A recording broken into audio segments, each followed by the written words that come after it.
మా ఇంటి పేరు పశువుల పాట, పక్కింటి పేరు ఒలీవల తోట, ఎదురింటి పేరు కల్వరి కొండ, మావాడ పేరు సియోను కోట.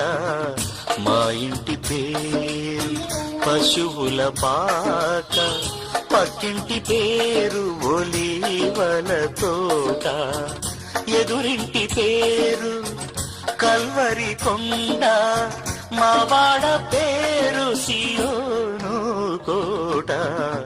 మా ఇంటి పేరు పశువుల పాట, పక్కింటి పేరు ఒలీవల తోట.